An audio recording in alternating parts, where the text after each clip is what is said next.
The motor car rolled along the narrow country lane. Gravel popped under the tires. Ivy stretched ahead, clinging to grey stone walls. Tuppence pressed her face to the glass. Her eyes sparkled. "Look, Tommy, isn't it extraordinary?" Tommy gave a small grunt. "Another country house. Drafty rooms, overdone gardens. We've seen plenty." She shook her head. "Not like this one. They say the Hawthorns are different. Odd family. Secrets." The lane bent sharply. The house appeared vast, almost consumed by green. Ivy poured from roof to ground like a curtain. Tommy slowed the car. His eyes narrowed. "I'll grant you, that's unusual." The front door opened. Lord Hawthorn stepped out, tall and thin. Hair already grey, eyes sharp, but smile rehearsed. "Welcome, Mr. and Mrs. Beresford," he called. "We are so pleased you've come." Tommy shook his hand. Firm grip. Yet behind it, tension. Something guarded. Lady Hawthorn waited in the hall. Petite, silver hair carefully pinned, her smile bright, her hands cold. "How kind of you to join us," she said quickly. "Country life is terribly quiet. We've longed for company." Tuppence tilted her head. She heard it, a false note beneath the words. Cheerfulness stretched too tight. "You have a beautiful home," Tuppence said warmly. Lady Hawthorn's eyes flicked toward the ivy. "Yes, though it can feel overwhelming at times. My husband speaks of cutting it back, but it's been here for generations, almost like family." A butler appeared. Peton, precise, silent. 30 years in service, Lord Hawthorn boasted. Behind him a housekeeper curtsied. "Mrs. Hartwell." A footman trembled as he lifted their luggage. His hands shook. Tommy frowned. Why so nervous? They climbed the staircase. Oak polished dark, shadows heavy in corners. Tuppence's eyes scanned everything. A rug slightly askew, a window left open, a strange floral scent too delicate for roses. "Impressive craftsmanship," Tommy murmured, tracing the carved banister. "Yes," Lord Hawthorn replied quickly. 16th century, much of it original." They passed a tall alcove. A potted fern drooped over the edge. Something glinted beneath. Tuppence slowed. She bent. Her fingers brushed cold metal. A key, tucked under leaves, placed, not dropped. She straightened, eyes bright. "Tommy," she whispered. The key shone faintly in her palm.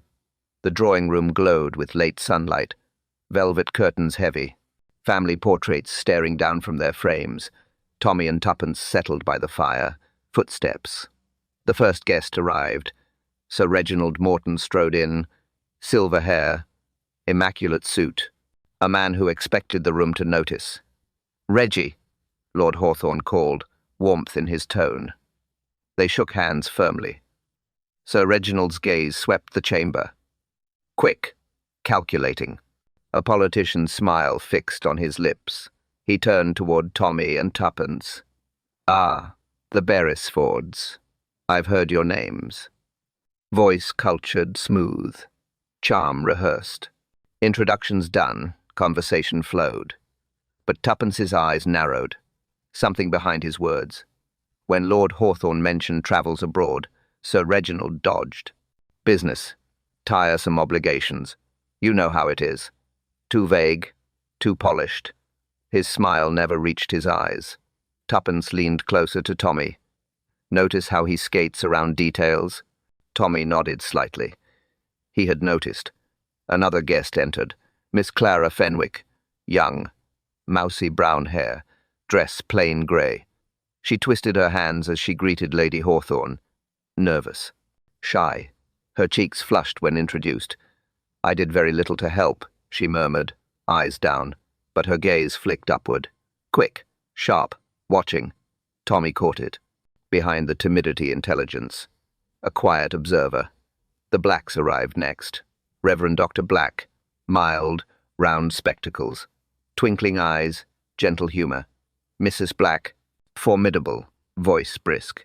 She settled in the largest chair, surveying all. "The ivy," she declared, "is strangling the stonework." Lord Hawthorn's smile tightened. Yes, We keep meaning to cut it back. His glance toward Lady Hawthorne quick, uneasy. Dr. Lionel Hayes followed. Thin, angular, hair wild, clothes neglected, mind elsewhere. Remarkable house, he declared. 17th century foundation. Ivy as fortification, conceals, protects, but also hides secrets. His eyes gleamed. Lady Hawthorne's teacup rattled. More footsteps. The Cartwrights. Geoffrey soft, uninterested in talk, eyes on valuables. Millicent sharp features, sharper tongue.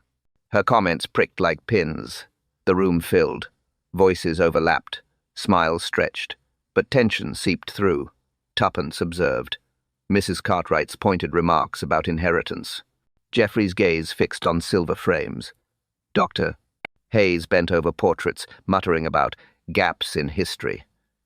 Sir Reginald drifted toward the door, positioning himself with military precision, eyes flicking across all movements. Miss Fenwick sat near the window, needlework in hand. But her eyes pale blue tracked every gesture. She watched Sir Reginald longest, looked away quickly whenever he glanced her way. Tommy whispered, "What do you make of this gathering?" Tuppence smiled faintly. "Everyone is watching. Everyone else." Her eyes lingered on Miss Fenwick. "And one of them is watching hardest of all." The fire crackled, the air thickened. Voices hummed with forced cheer.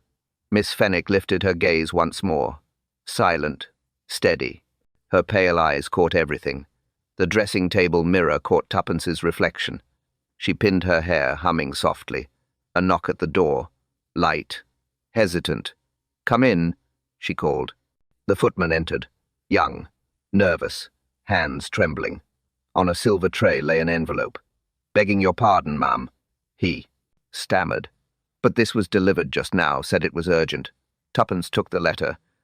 Her name written in elegant hand. Unfamiliar. Expensive paper.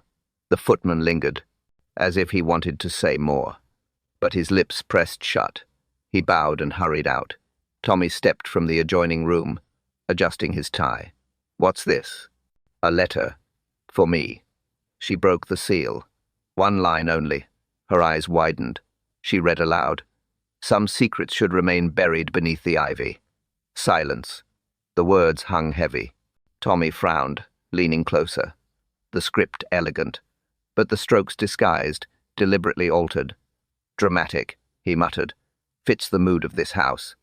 Tuppence turned the page over. Blank. Her lips pressed tight. "Who sent it?" "Why warn me?" Another knock. This time firmer.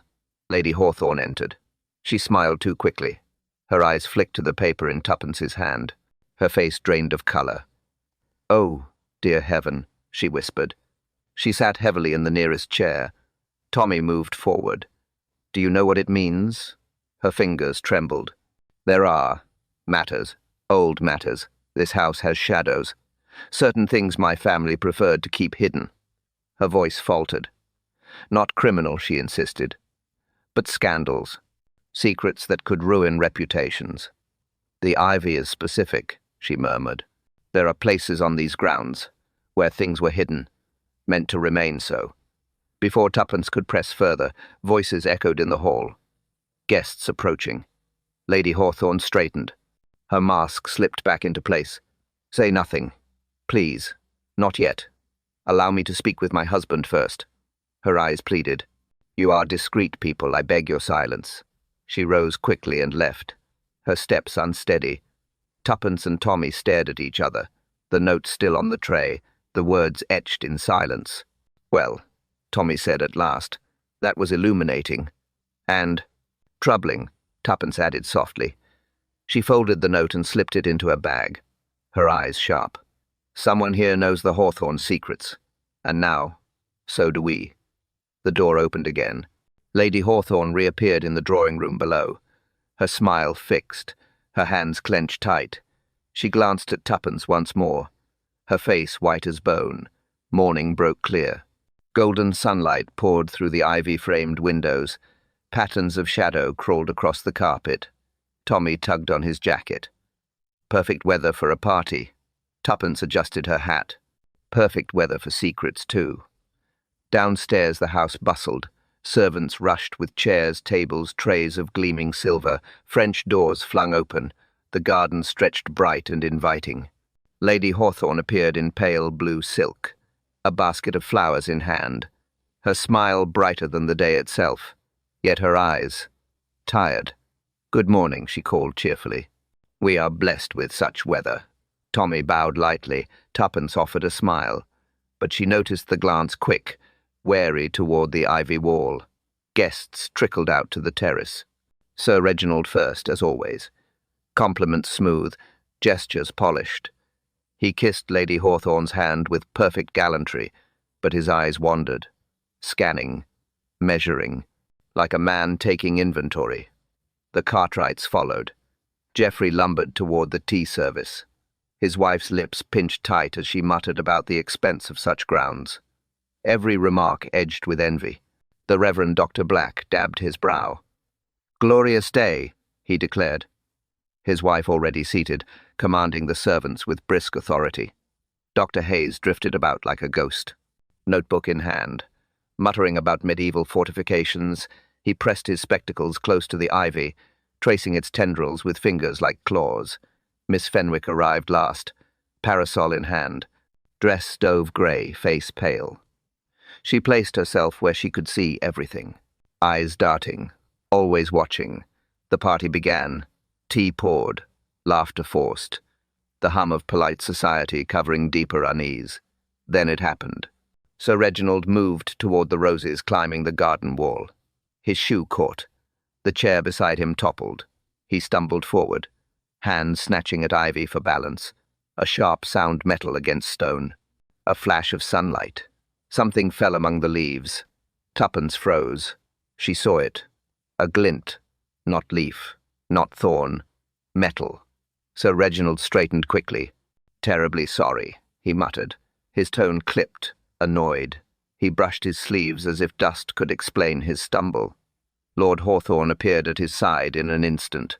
"Best to admire from a distance," he said firmly. Smile tight, eyes sharper. Old walls, unsafe footing. Reginald gave a small laugh. "Yes, quite right. Dangerous things, walls." But his hand lingered against his waistcoat, almost protective. Tuppence narrowed her eyes. She leaned toward Tommy. "Did you see?" "See what?" he murmured.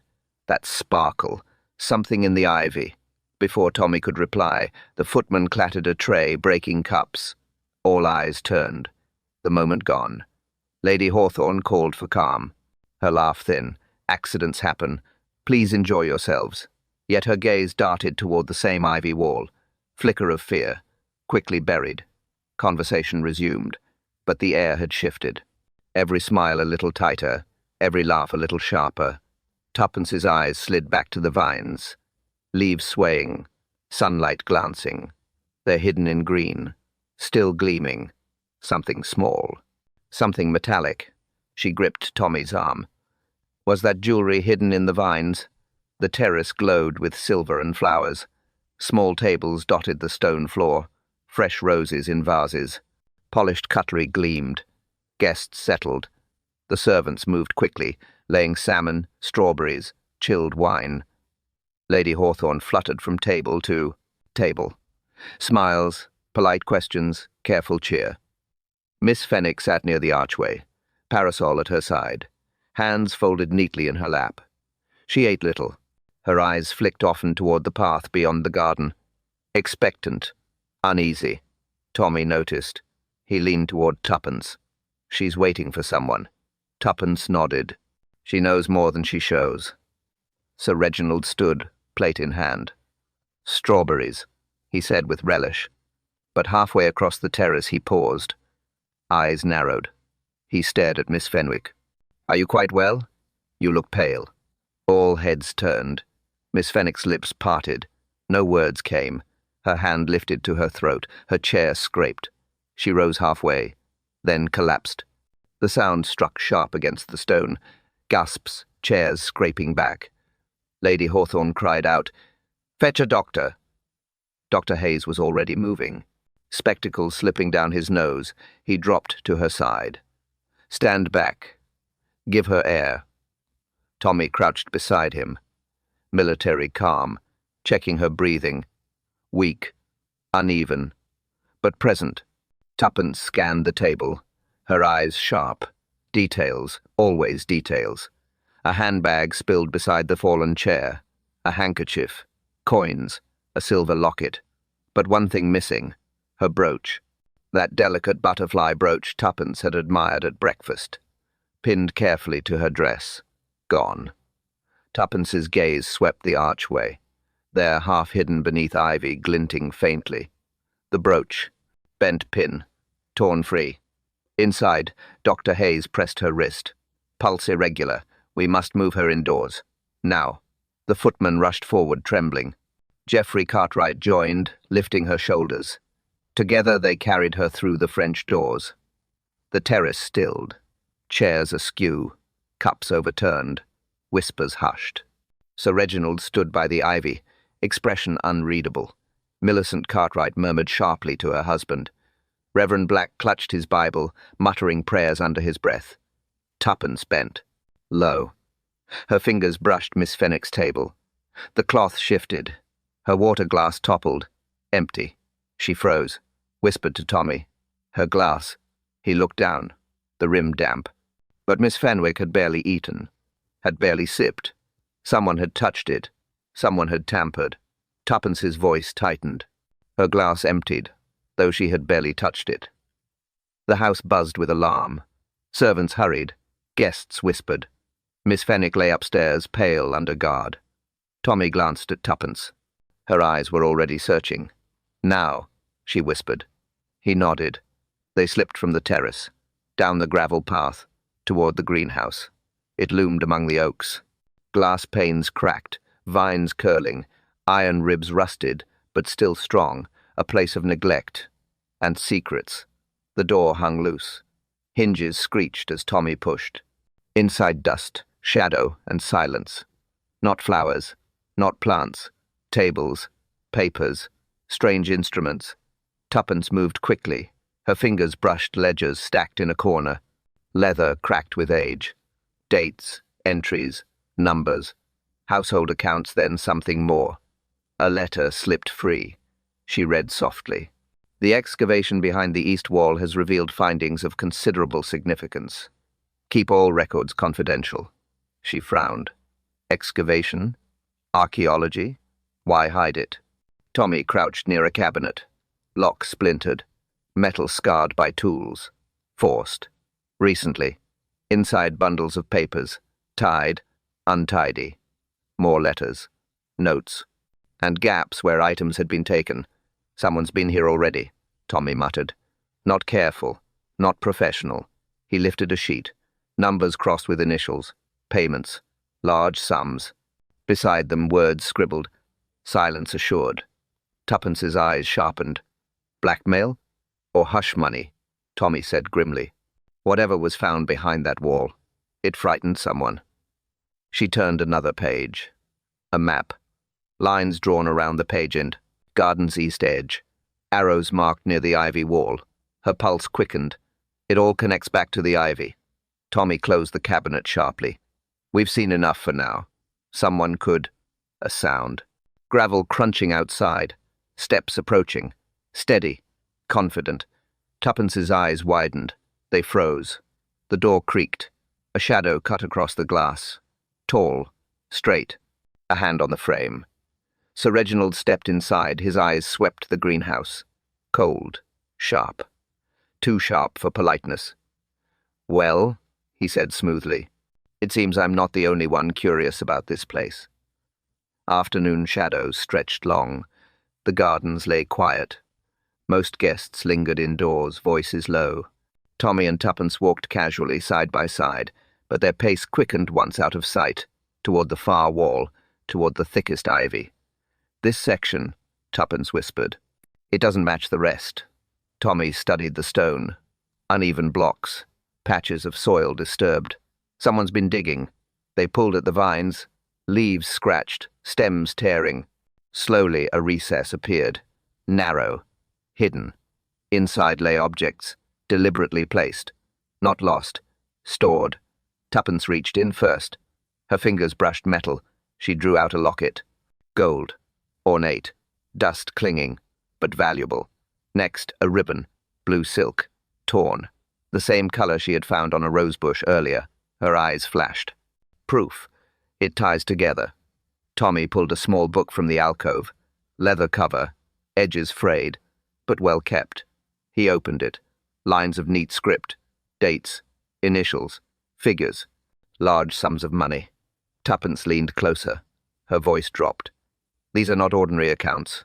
Look, final payment. Silence assured. Tommy turned another page. Entry after entry. Each paired with initials. Each linked with heavy sums. He frowned. This isn't bookkeeping. It's leverage. A record of someone collecting secrets and charging for silence. Tuppence's pulse quickened. Blackmail. Her fingers tightened around the ribbon. And recent. Look at the dates. Some only weeks old. Tommy's jaw set. So the ivy wall doesn't just hide history, it hides corruption. He closed the book sharply, but the sound carried. Leaves rustled. Steps on gravel. They froze. Voices drifting closer. Dr. Hayes, muttering excitedly about construction. Reverend Black, urging caution. Tommy shoved the locket and ribbon back into the alcove. Tuppence slipped the notebook beneath her jacket. The vines fell back into place. Moments later, the two men emerged. Dr. Hayes gestured at the wall with wild enthusiasm. See? 18th century reinforcement, but altered later. Perhaps a repository of family treasures. The Reverend shifted uneasily. Perhaps we should not meddle. Some things are best left alone. Tuppence forced a smile. Just admiring the garden, gentlemen. Hayes crouched, tugging Ivy himself. But he found nothing. The alcove was bare. Curious, he muttered. Very curious indeed. The Reverend tugged at his sleeve. Enough. Let's go back. But his eyes flicked nervously to the house, as though expecting someone to appear. Tommy and Tuppence moved away slowly. Their secret safe, for now. When they were out of earshot, Tuppence pulled the notebook free, her eyes sharp, voice low. Tommy, this is worse than I thought. He nodded grimly. The notebook detailed blackmail payments. The drawing room breathed unease, curtains half drawn, shadows long across the carpet.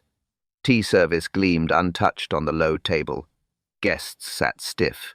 Conversation faltered, then resumed in bursts. Every laugh strained, every glance sharp.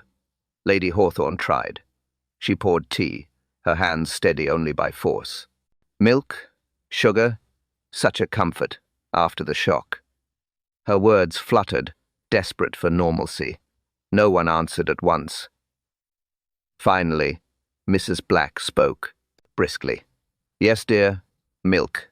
No sugar. Her voice clipped, firm, like a command. The silence returned. Dr. Hayes broke it. Spectacles crooked, hair wild, notebook clutched in hand. His voice carried, low but eager. This family. Your archives are remarkable. His fingers drummed the notebook. I noticed references to peculiar transactions, records of things, sensitive, matters one might not wish widely known. Lady Hawthorne's teacup rattled in its saucer. Her husband coughed sharply. Doctor, our accounts are private, not a subject for guests. Hayes leaned forward, eyes gleaming. Precisely, Lord Hawthorne. That is why they are interesting. Suppressed, concealed, buried. The word hung heavy. Buried. Sir Reginald shifted in his chair. His polished smile returned. Old houses always breed rumour. It is hardly sinister. But his tone cut too quickly. Too defensive. Mrs. Cartwright sniffed. Sinister or not, people talk. One can hardly expect silence forever. Her eyes narrowed on Lady Hawthorne. Lady Hawthorne's hand froze. The spoon slipped, striking china. The sound rang out, brittle as glass. Tuppence caught Tommy's glance. He lifted a brow. Yes, the cracks were widening. Dr. Hayes scribbled something. Secrecy breeds danger. Mark me, whatever lies beneath this manor, it will not stay hidden. Reverend Black murmured a prayer under his breath. His wife scolded him softly. Don't mutter, dear. Speak plainly. But the Reverend only pressed his Bible closer to his chest, eyes darting, fearful. The room fell still again. A log in the grate snapped. Everyone flinched. Tuppence leaned back, studying faces. Reginald too smooth, Mrs. Cartwright too sharp, Lady Hawthorne too pale. Then Miss Fenwick spoke, her voice quiet, shaky, but clear. "I saw something." All eyes turned. She twisted her hands, eyes down, but then she lifted them. Blue, steady, piercing. "I saw someone near the garden wall." The words struck like a whip. Miss Fenwick's voice still hung in the air. "I saw someone near the garden wall." The room erupted. Chairs scraped. Voices clashed. Accusations tumbled over one another. "Who?"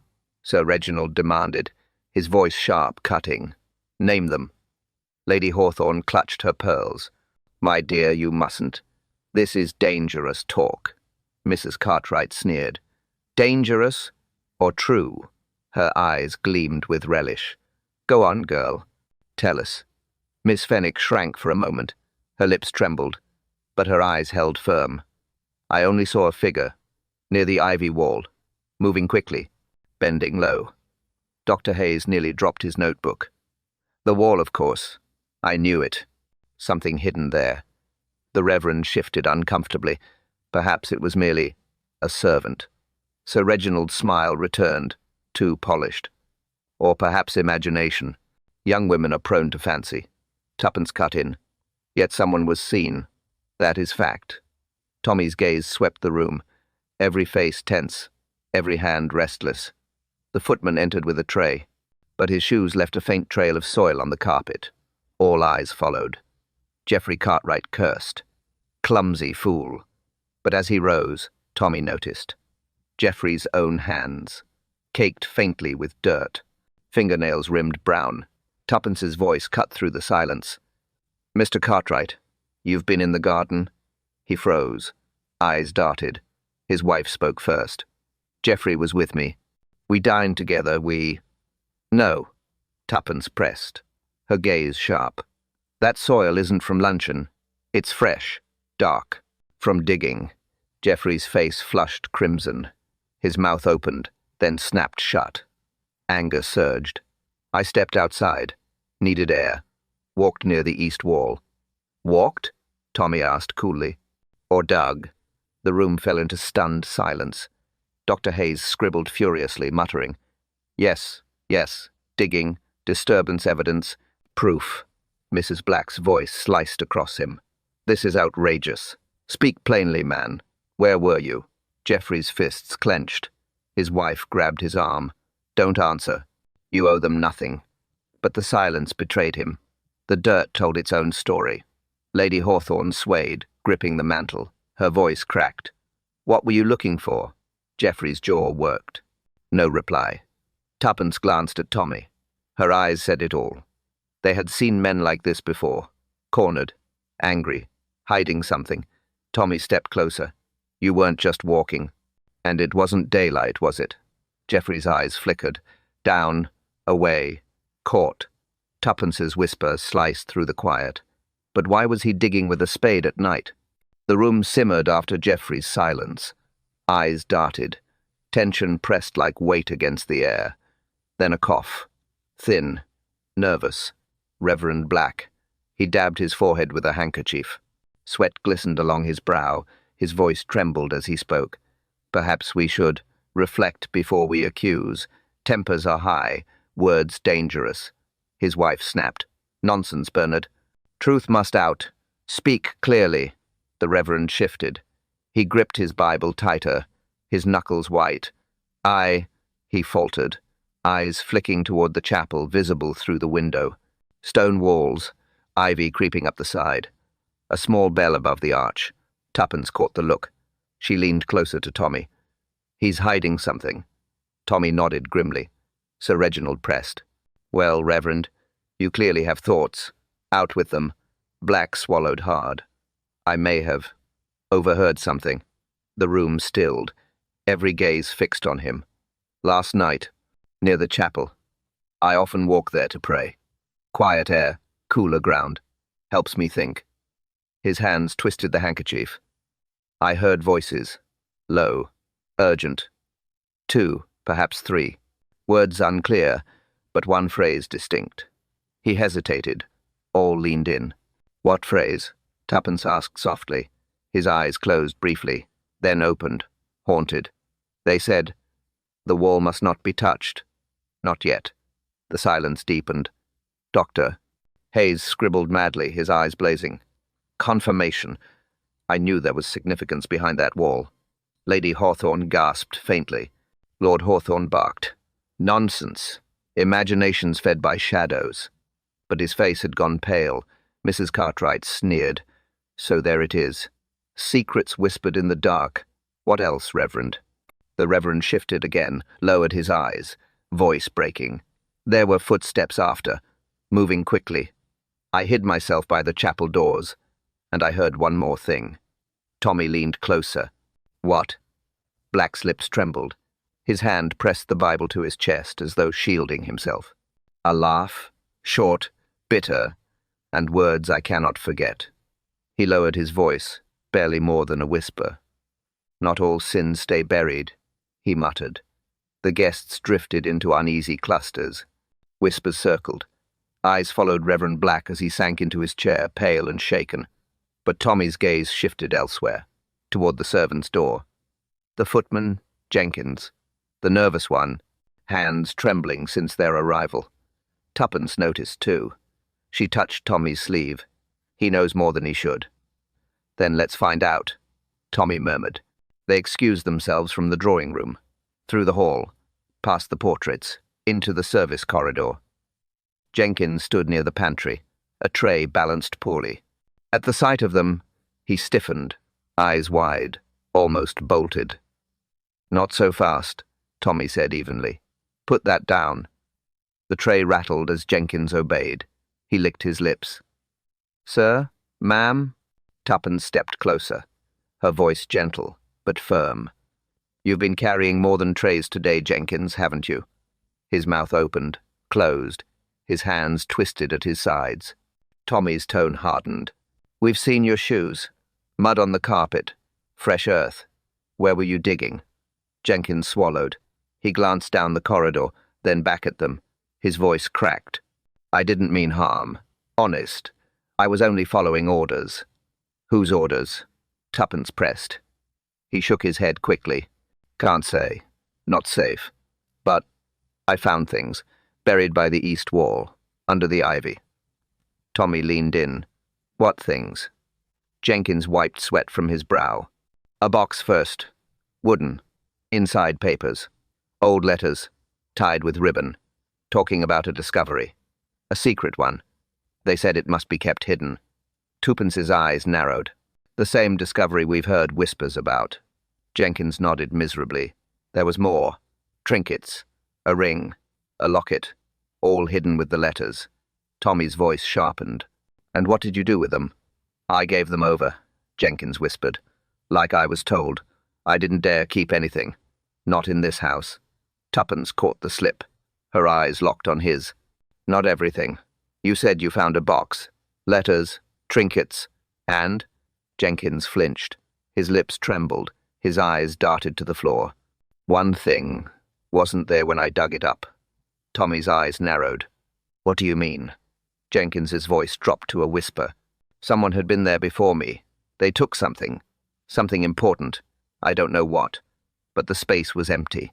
He shivered, looked over his shoulder. Fear written plain. But one item, he confessed, was already missing. Night fell heavy. The manor glowed faint behind shuttered windows. Most guests retired, doors closed, whispers muffled. But not Tommy. Not Tuppence. They slipped from their room, careful steps on creaking stairs. No lamps, only the moonlight guiding them through the hall. Outside, the garden stretched cold, gravel crunching under their shoes, breath visible in the chill. The ivy wall loomed, and beyond, the greenhouse. Tuppence tugged her coat tighter. Too quiet, she whispered. Tommy's eyes scanned the dark. Not for long.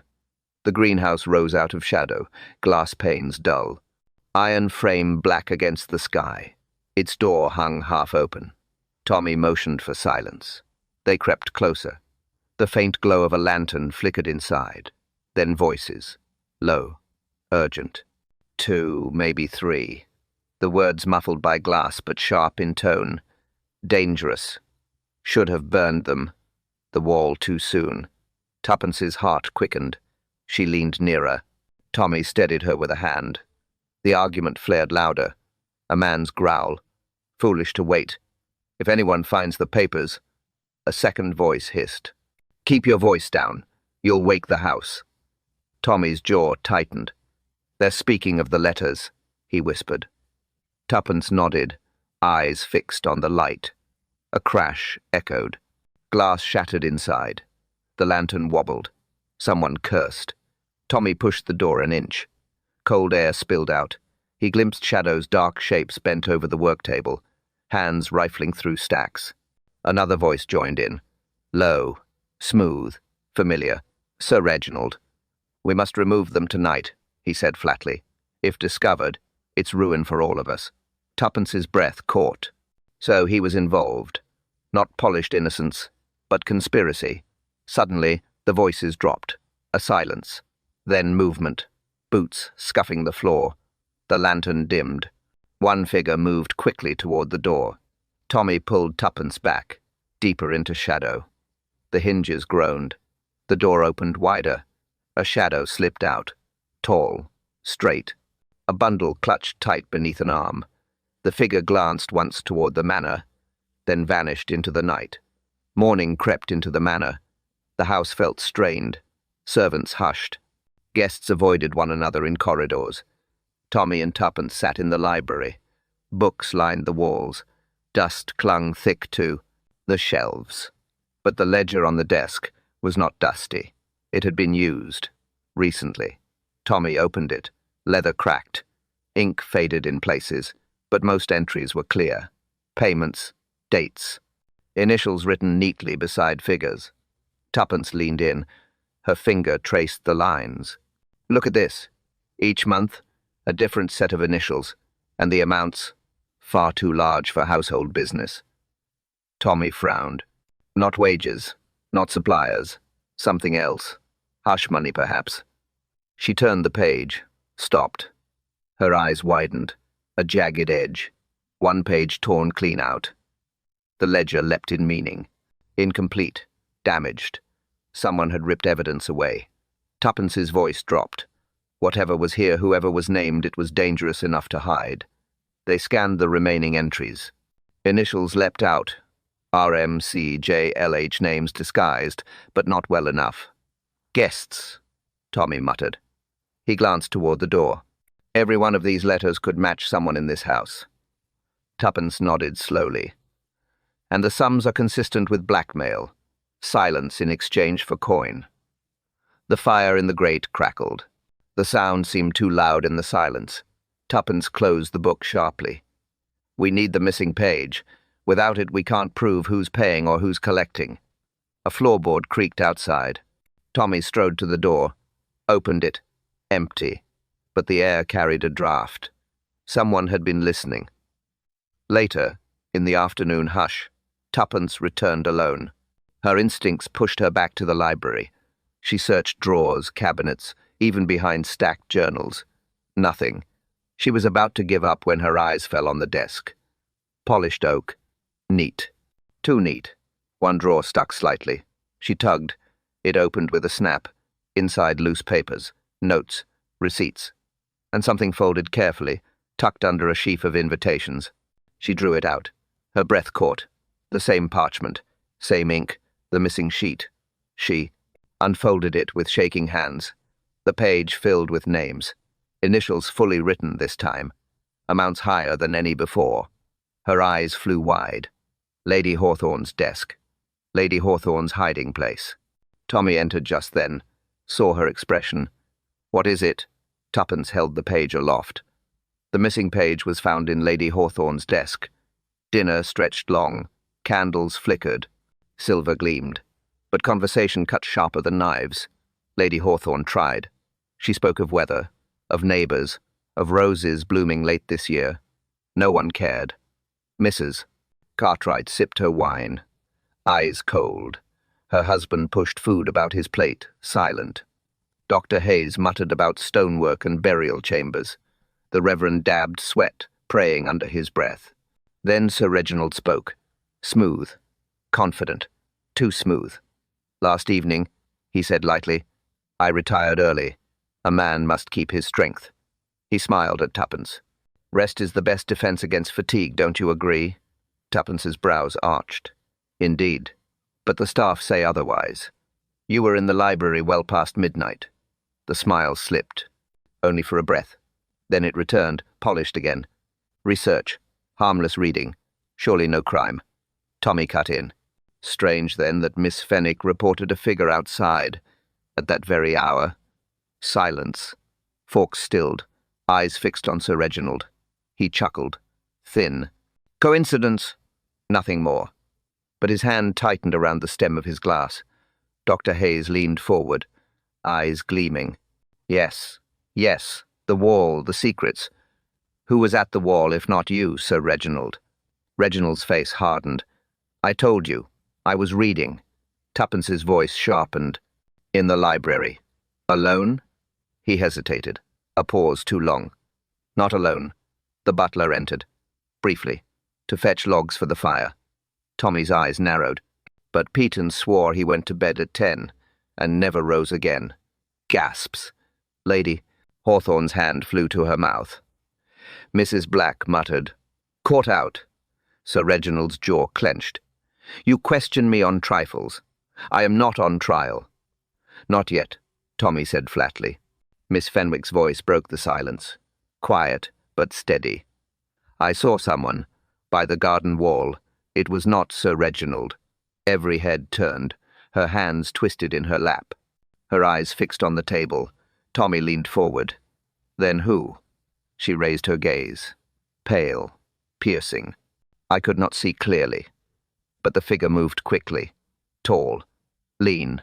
Not Sir Reginald. Tuppence's eyes narrowed.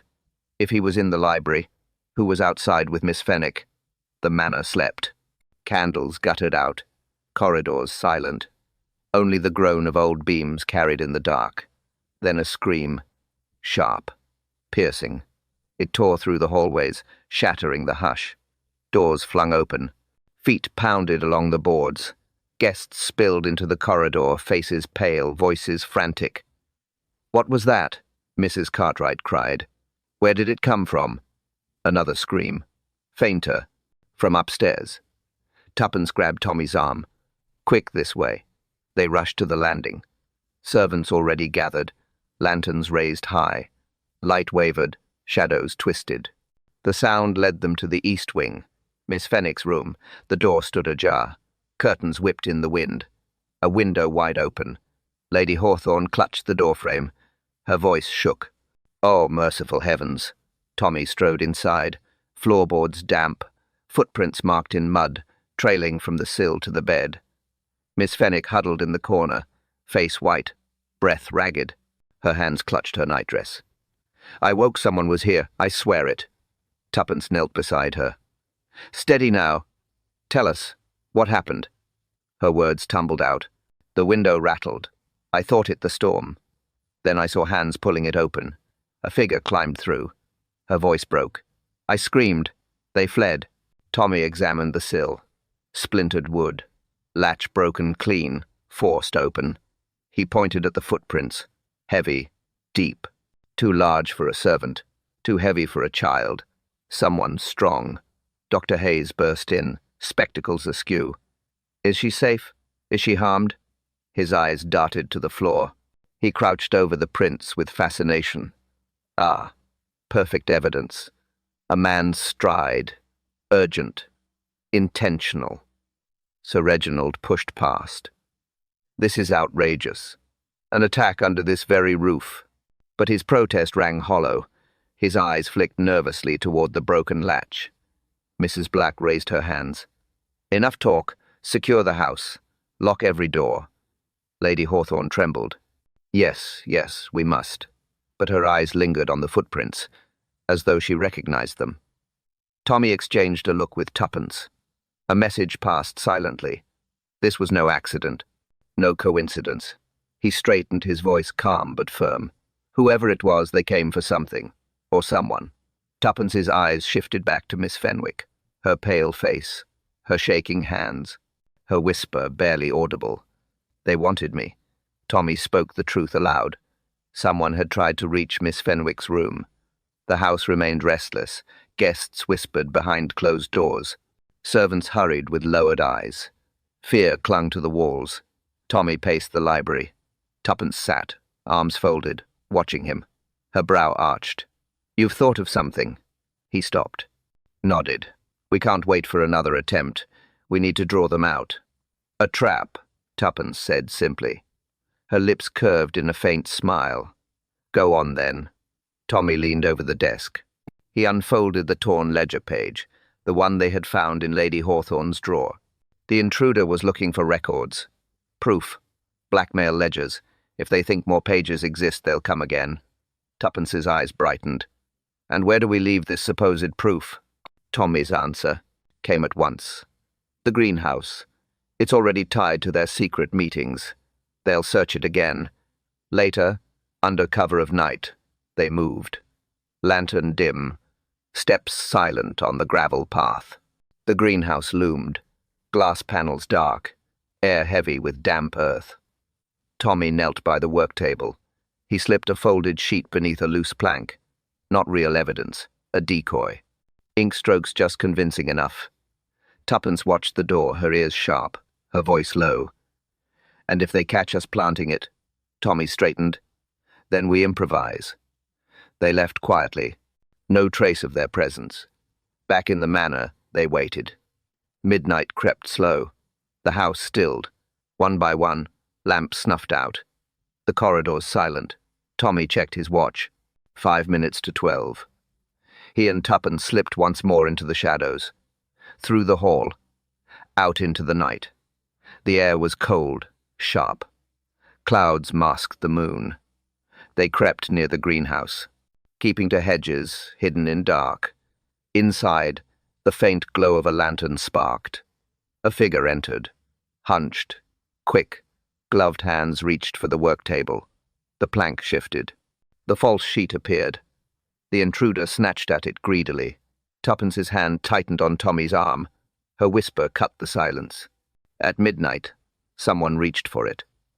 The drawing room brimmed with tension. Guests gathered in uneasy silence. Shadows flickered from the fire. Rain tapped against the tall windows. Tommy stood by the mantel. Tuppence at his side. Neither smiled. Both waited until the whispers stilled. At midnight, Tommy began. We witnessed someone enter the greenhouse. They searched the work table. They reached for what they believed to be hidden proof.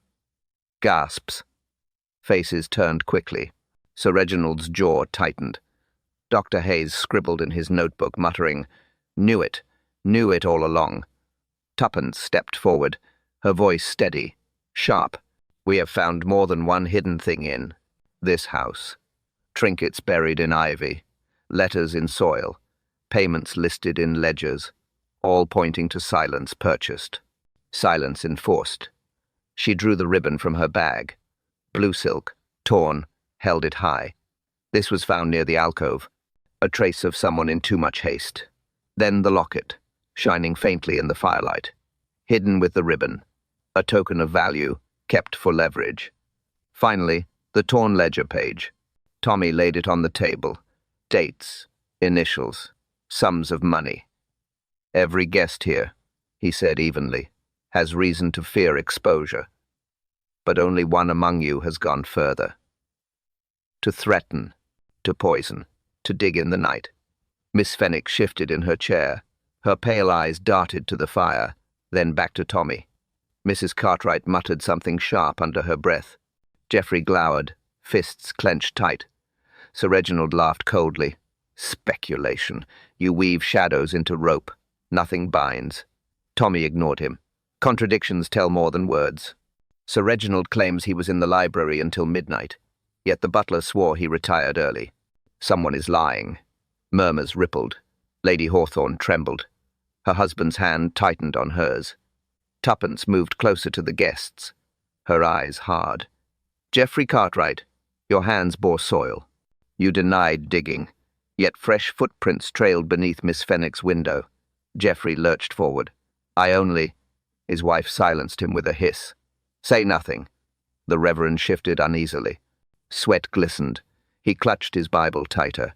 "Enough," Lady Hawthorne cried. Her voice cracked. This must stop. You drag our family into ruin."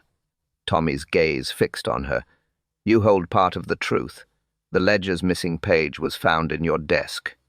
The room erupted again. Shouts, gasps. Lady Hawthorne covered her face with shaking hands. Tuppence raised her voice above the noise.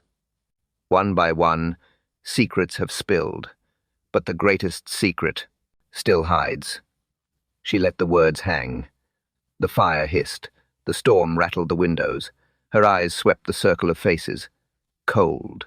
Certain. But one person still hasn't told the truth. The fire snapped. The room fell still. Every guest waited for Tommy's next word. He stood straight, voice calm. "We've heard the claims. We've seen the contradictions.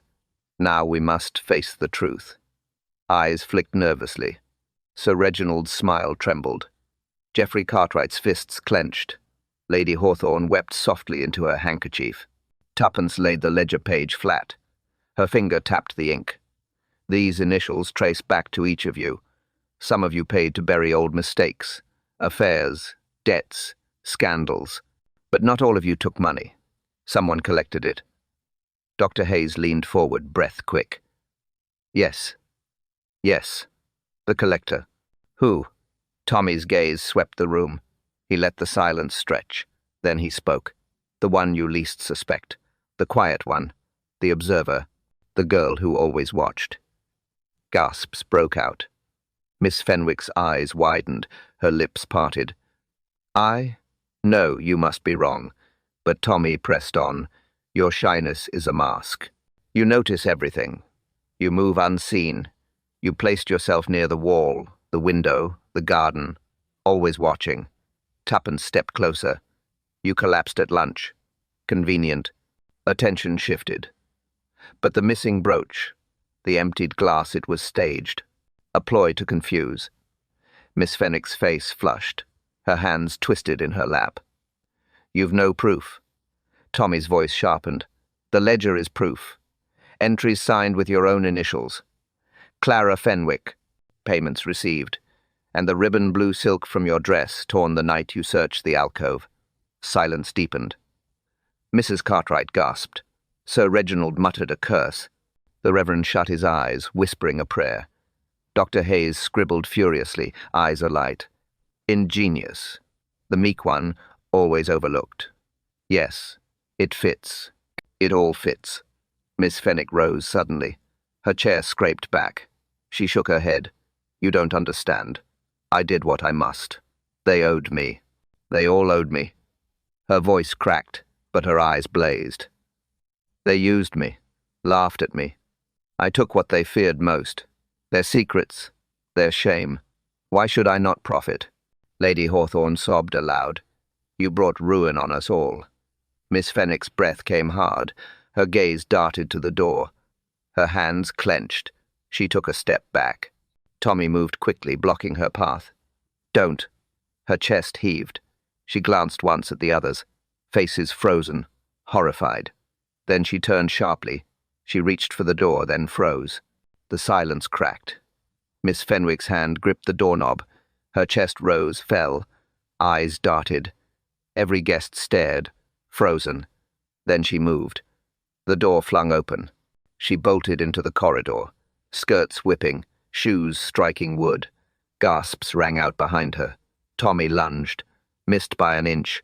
"Stop," he barked, but she ran faster. Tuppence rushed after him. "Don't let her reach the garden." Miss Fenwick's steps echoed down the hall. She darted past portraits, past startled servants, toward the terrace doors. Lightning flared outside. Rain streaked the glass. She shoved the doors wide. The storm swallowed her. Tommy and Tuppence followed. Cold air bit their skin. Gravel scattered underfoot. Ahead, Miss Fenwick sprinted across the lawn. Her pale dress gleamed in the flash of lightning. "Stop her!" Sir Reginald shouted from the doorway, but no one else moved. Only Tommy and Tuppence gave chase. She reached the ivy wall, her hands clawed at the leaves. Her breath came ragged. "Let me through!" she cried. The vines resisted, thick, twisting. They clung to her wrists, her skirt. Still she fought, pulling, tearing. Tommy closed the distance. "Don't make this worse, Miss Fenwick." But she ignored him. She wrenched at the playskin. Wall. Frantic. Tuppence's voice cut through the storm. "You'll never escape that way. The wall hides secrets, but it won't open for you." Miss Fenwick screamed. She pulled harder. Fabric ripped. The hem of her gown snagged deep in the tangle. Tommy grabbed her arm. She twisted, nails raking his sleeve. "Let me go!" Her other hand clawed at the vines. Leaves tore away. Roots snapped. Behind them stone, cold and unmoving. Her eyes wild, she struggled harder. The storm raged.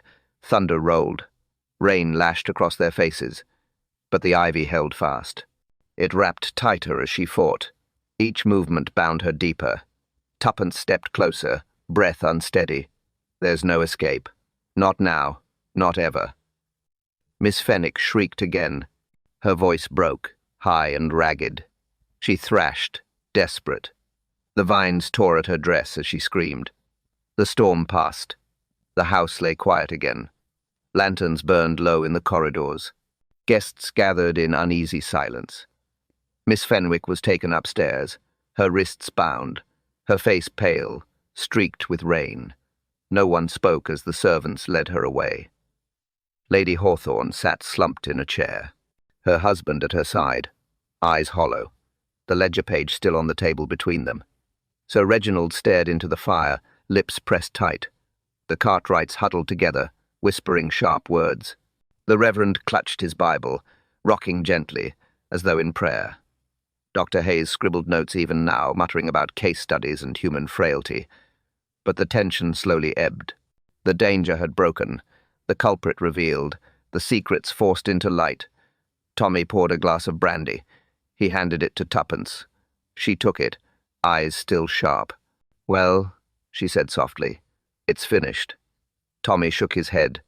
"Not finished, only ended. Look at them, each still carrying guilt, each still hiding something." Tuppence smiled faintly. "Perhaps. But the worst of it is done. Miss Fenwick was. Clever, I'll grant her that. Clever enough to use silence as a weapon." He raised his glass. To silence broken. She clinked her glass against his. To truth. They sat together by the fire. Husband and wife. Partners. Their eyes steady, unshaken. Tuppence leaned closer. "Did you know from the start?" Tommy chuckled softly. "Not from the start, but when she collapsed at luncheon, too convenient. And her eyes, always watching. A predator hides in plain sight." Tuppence nodded. "She nearly fooled us. Nearly." Her hand slipped into his. Warm. Certain, the kind of certainty only they shared. The fire burned lower. The guests began to drift away, some to their rooms, some to their guilt. But the night grew still once more. Tommy rose. He glanced at the ivy wall through the window. Leaves heavy with rain. Green, alive. But no longer hiding. He spoke quietly. "Strange thing, Ivy. It clings. It covers. But in the end, it cannot keep the stone from showing." Tuppence's eyes followed his. "And secrets," she murmured, "cannot keep from surfacing." They left the room together, steps slow, calm restored. The case closed. The host's voice returned, gentle, steady. "In the end, secrets never stay buried. Thank you for listening. Until our next mystery."